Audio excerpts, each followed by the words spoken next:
Hello అండి అందరికీ. ఈరోజు ఎంతో టేస్టీ అయినటువంటి నాటు పుట్టగొడుగుల కూరని చేసుకుందాం.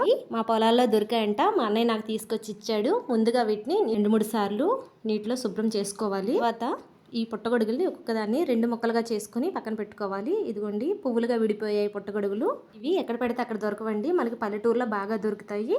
అలా చింపుకున్న వాటిని ఇలా చాక్ సహాయంతో ముక్కలుగా కోసుకొని పక్కన పెట్టుకోవాలి. తర్వాత వీటిని వేడి నీటిలో వేసుకొని 2 సార్లు కడుక్కొని పక్కన పెట్టాలి. తర్వాత ఒక కడాయిలో నూనె పోసుకొని పెద్ద సైజు 2 ఉల్లిపాయలు కోసుకొని వేసుకోవాలి. తర్వాత 2 పచ్చిమిరపకాయలు, అలాగే కొంచెం కరివేపాకు, కొంచెం అల్లం వెల్లుల్లి పేస్ట్ కూడా వేసుకొని టమాటాలను చిన్న ముక్కలుగా కోసుకొని వేసుకోవాలి. తర్వాత రుచికి సరిపడా ఉప్పు, అలాగే పసుపు, కారం వేసుకొని కాసేపు మూత పెట్టి మగ్గనివ్వాలి.